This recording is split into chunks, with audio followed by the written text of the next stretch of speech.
It's Tuesday, March 24th. In the headlines, the budget debate will be closing this afternoon. Finance Minister Favour Williams is to respond to the opposition's stance in her closing argument.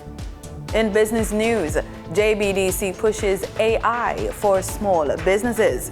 Regionally, Trinidad and Tobago opens doors to French-Caribbean trade partnerships. And in sports, boys and girls athletics championships begin March 24. This is the news on PBC Jamaica. I'm Simone Absalom Gale.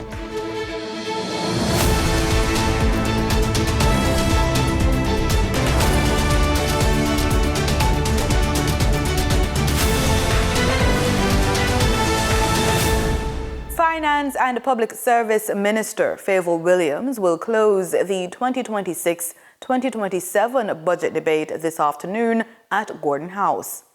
Minister Williams opened the national budget debate on March 10, outlining a proposed $1.44 trillion budget for the next fiscal year.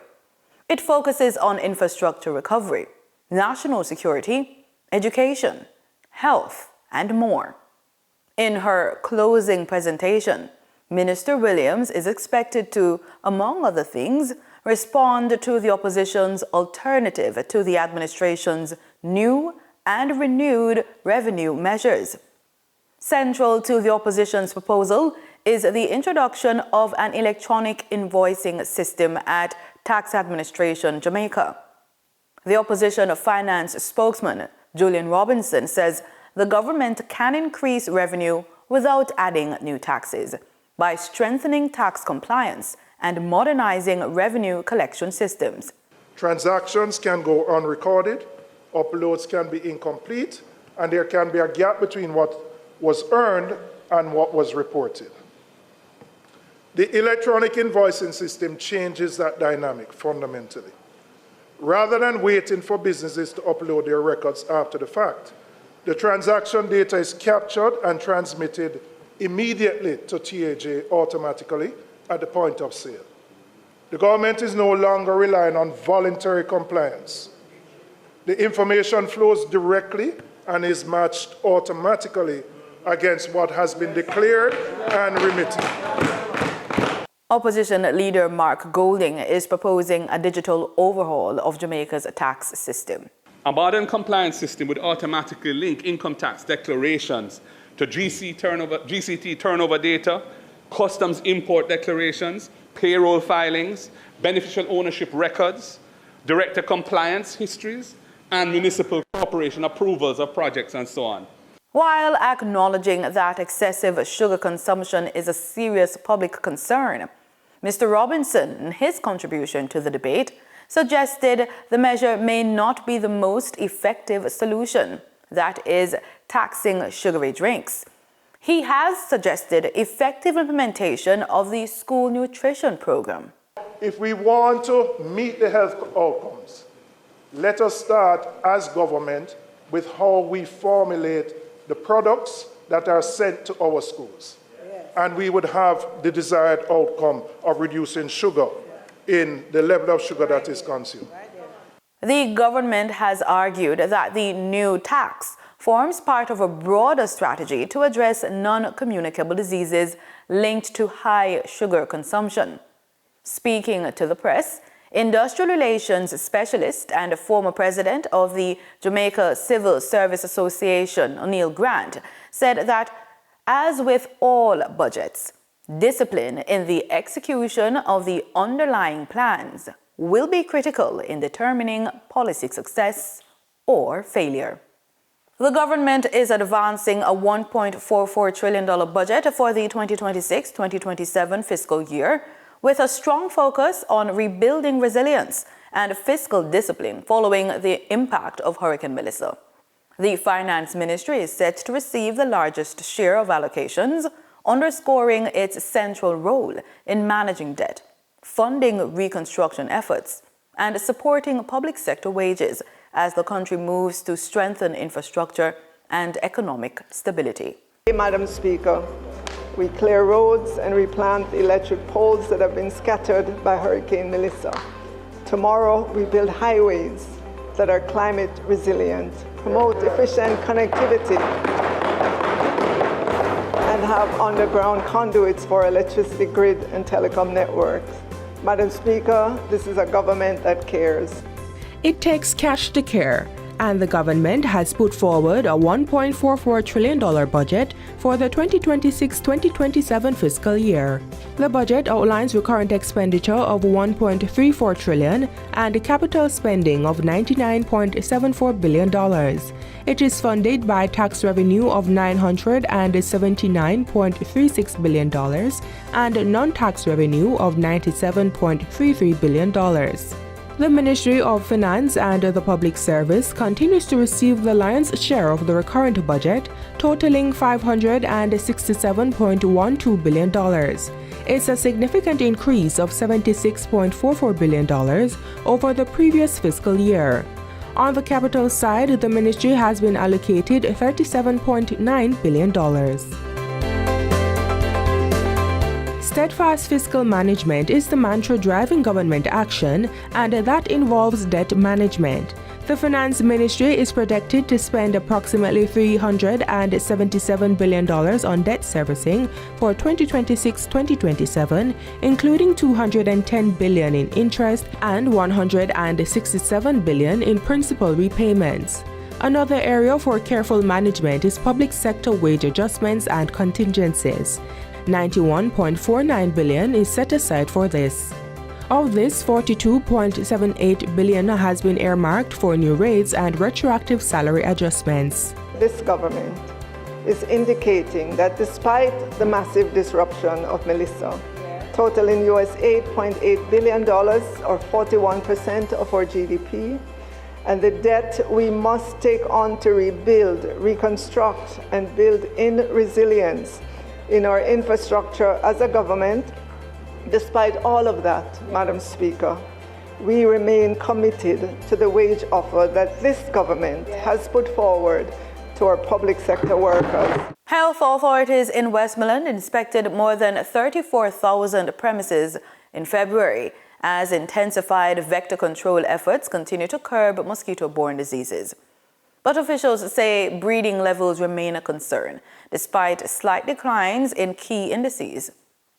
Chief Public Health Inspector for Westmoreland, Steve Morris, says while the AIDS index reflects a marginal decline when compared to January's 8.33%, the figure remains a concern for public health officials.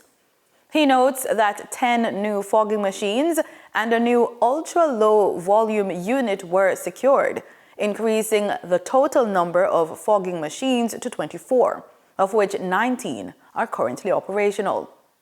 Mr. Morris is urging residents to play their part in reducing the risk of mosquito-borne illnesses like dengue, Zika, chikungunya, malaria, and yellow fever. As cardiovascular disease rises globally, innovative solutions from China, like those developed at the Xiamen Cardiovascular Hospital, offer hope for Jamaica to transform its healthcare system and save lives. Marlon Samuels explains in this week's Living Healthy report.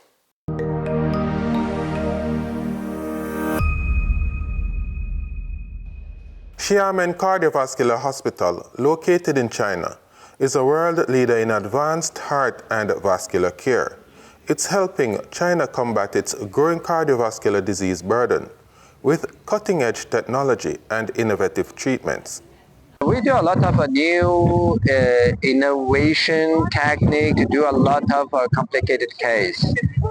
We think in the last several years, maybe 10 years ago, we never think about this kind of patients can be cured using this device. But now, with the aging problem, with the aging people, more and more structural heart disease becomes a severe problem. We use minimal invasive treatment, a lot of our local device to treat. We achieve a very good result. For example, we can use a robot system, a robot device use the machine to do the operation. I control the machine, manipulate the machine outside the operation room. The operation room is empty, and I can do it finished outside. And I can also finish the operation remote in another country to control operation. I think this is the future of our device, of our system. It's the future of use a robot system to finish all the operation. This hospital utilizes minimal invasive procedures and artificial intelligence to diagnose and treat heart conditions more accurately and efficiently, saving lives and reducing costs. Yeah, AI is very good used in our hospital. We have a lot of outpatients, inpatients. We can use the AI to help us a lot. For example, we can use a lot of AI to help us to type the medical record without the doctor. The AI can help us. You can only talk with the patients. You can only do anything, but without typing or write something. It automatically forms the medical record. So all this is good. Save a lot of time for doctor, for the nurse. Now, these breakthroughs have the potential to benefit Jamaica. Over 7,000 Jamaicans die from cardiovascular-related diseases annually, making it the leading cause of death in the country. Jamaica faces a critical need for accessible, affordable, and advanced care. Integrating these innovative solutions into Jamaica's healthcare system could improve early diagnosis, reduce complications, and save countless lives, building a stronger, healthier nation.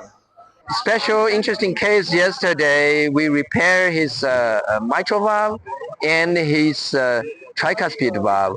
It's a severe disease patient, it's a lot of symptoms. And after I treated yesterday, he almost can discharge today. He feels very better. The patient's already 75 years ago. He can't tolerate open heart. So the minimal repair system can help the patients. It's a very good. Is cardiovascular disease a major problem in the world? Yes, cardiovascular is a major problem, not only in China, but it's also in the world. It's a major problem. Every 5 patients, around 2 die of cardiovascular disease. By adopting these global advancements, Jamaica can expand access to world-class heart care and make a real difference in the fight against cardiovascular disease. What's happening at the Xiamen Cardiovascular Hospital in China today can help Jamaica tomorrow to create a healthier future for all. Reporting for the news on PBCJ, I am Marlon Samuels. Time now for the business report with Denise Williams.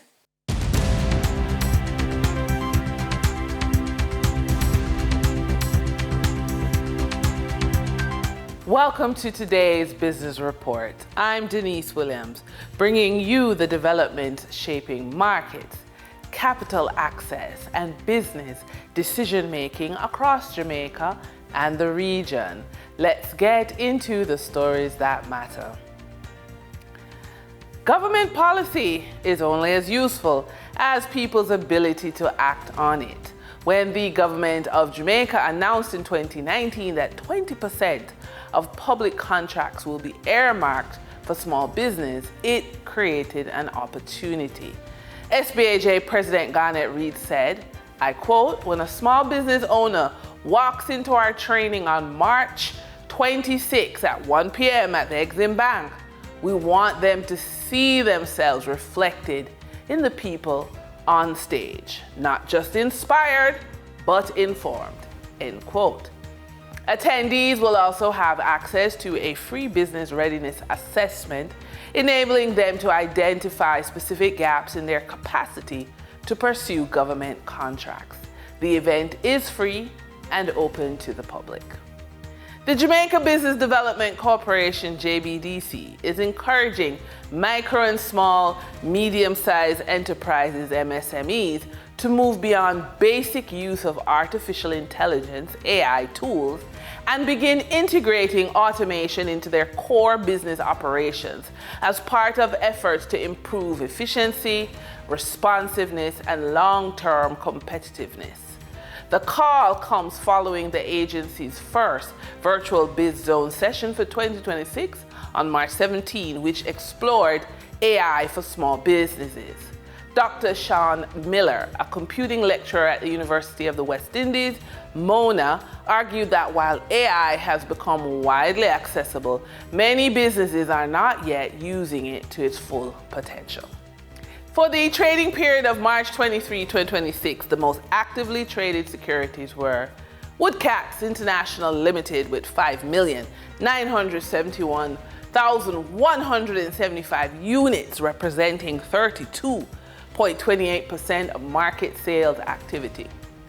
Trans-Jamaica Highway Limited with 4,214,122 units, representing 22.78% of market sales activities. Future Energy Source Company Limited ordinary shares of 839,575 units, representing 4.54% of market sales activities. Investor activity remained concentrated in distribution, energy, and transportation plays, signaling continued interest in dividend-producing and strategic assets. Turning to the foreign exchange market, based on Bank of Jamaica data for March 23, 2026, Forex traders recorded significant activity with strong demand across major currencies. For the US dollar, trading margins reflected steady liquidity, with the US selling at $157.87 and buying at $156.64. For the Canadian dollar, moderate gains supported by $7 transaction spread. The Canadian dollar sold for $109.69 and was bought for $116.69. For the British pound, continued volatility offered short-term trading opportunities of 80 cents in profits for the banks. The British pound sold for $211.80 and was bought for $212.60. These movements underscore the importance of cash flow timing and currency awareness for businesses managing import costs, debt servicing, or overseas exposure.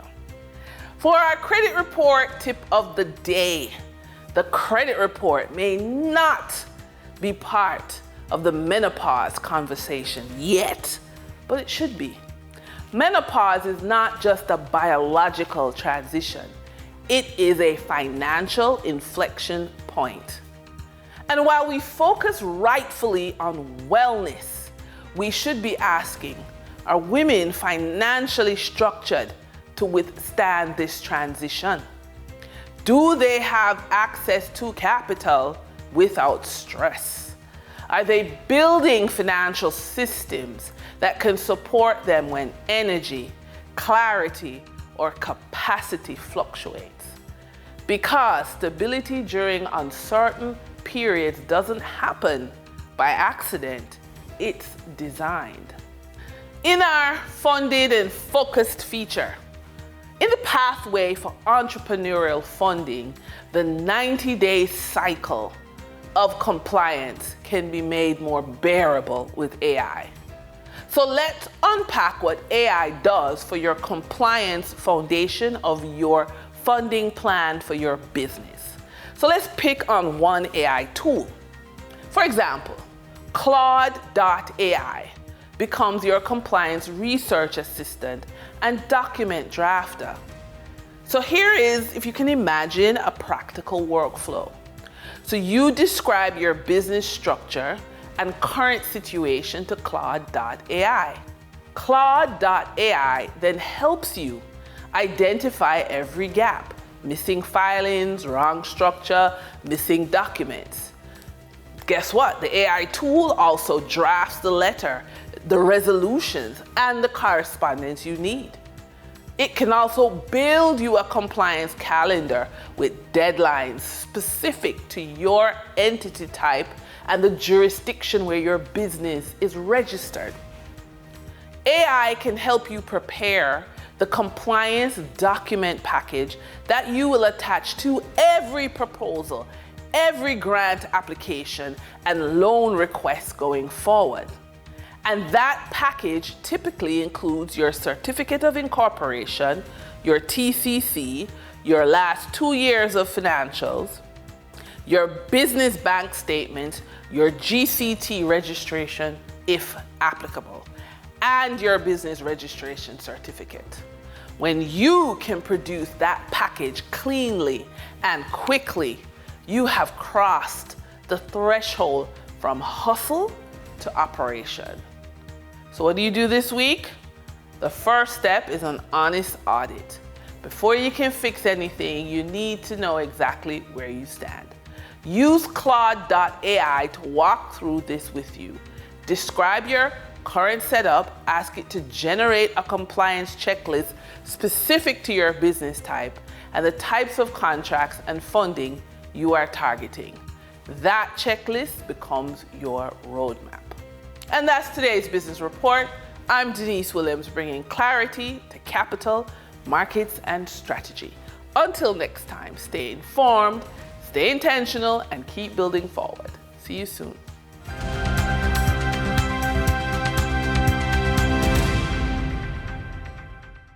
That was Denise Williams with the Business Report. In regional news, our first port of call is Trinidad and Tobago. The government of Trinidad and Tobago is reaffirming that the country is open for business. This as the Trinidad and Tobago Manufacturers Association hosted an inward trade mission with delegates from Martinique, Guadeloupe, and French Guyana on Monday.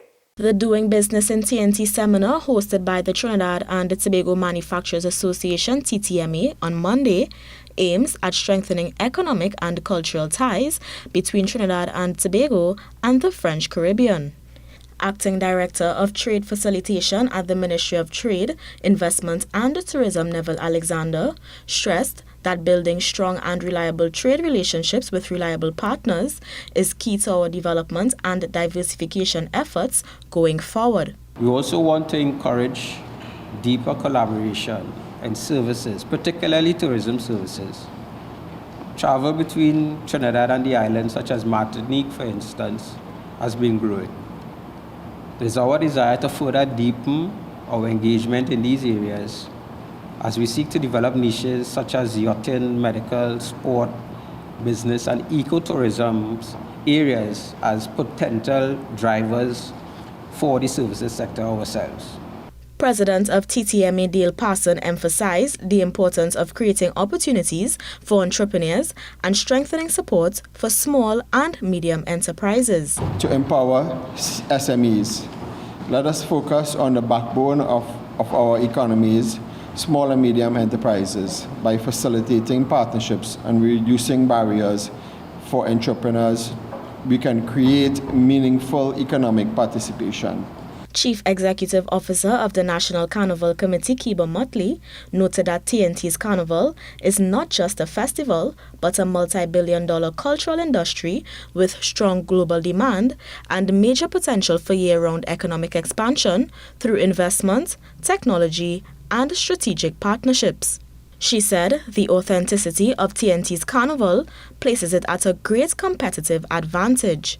We are known as the best carnival in the world and the best carnival experience. So there are other types of carnivals.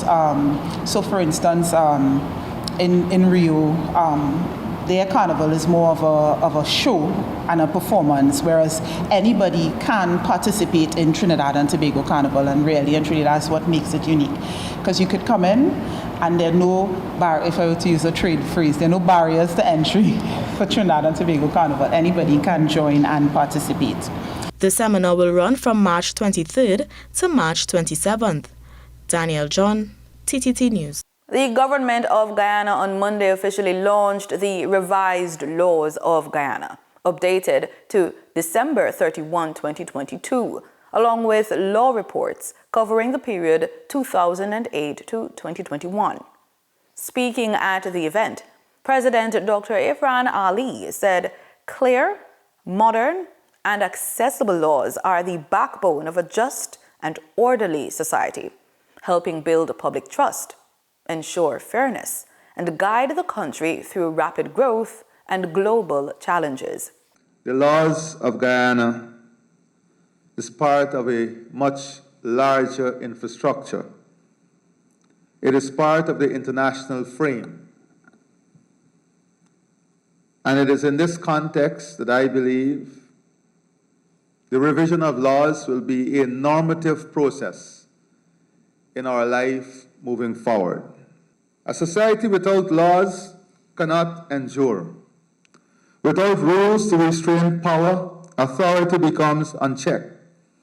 Without legal protections, the weak are left exposed. In such a condition, order collapses, justice disappears, and society descends into chaos. Laws are the foundation of a just society because they establish the rules that govern conduct, restrain power, and protect rights. They create order out of uncertainty and ensure that fairness is not left to discretion. When laws are clear and applied equally and enforced consistently, they provide a structure within which justice can be delivered. Without that foundation, rights become fragile, power becomes unchecked, and justice becomes uncertain. In this regard, the rule of law must therefore be more than a phrase. It must be the very foundation upon which we govern. The rule of law demands more than the mere existence of laws. It requires that laws are clear so they can be understood. It requires that laws are public so they can be known. It insists that laws are applied equally so that justice is fair. And it compels that laws are enforced consistently so that confidence and public trust are maintained. A law that cannot be found has no practical value. A law that is outdated cannot be relied upon. A law that is applied differently, depending on who you are, undermines justice itself. A hidden law is no law. An outdated law is an unreliable law. An inconsistently applied law is an unjust law. In sports, we lead off with athletics. The Issa Grace Kennedy Boys and Girls Athletics Championships get underway today with defending champions Kingston College and Hydel High bracing for strong challenges to their titles. Kingston College is chasing a 5th straight victory and a record-extending 37th hold on the Mortimer Geddes Trophy. On the girls' side, Hydel High is aiming for a 3rd title, but both Jamaica College and Edwin Allen High are expected to mount serious challenges. The stage is set for what is being billed as one of the closest championships in recent years, following months of preparation across the development meets. We now look to tennis. On Monday, 2 3-member teams selected by the Tennis Association of Trinidad and Tobago departed for El Salvador, where they'll compete at the 2026 ITF World Junior Tennis Pre-Qualifying event for the Central America and Caribbean Games. Running from March 23rd to 30th, the tournament features the region's top under-14 male and female talents, seeking to advance to the prestigious ITF World Junior Tennis Finals. And that's the news on PBCJ. Thanks for watching.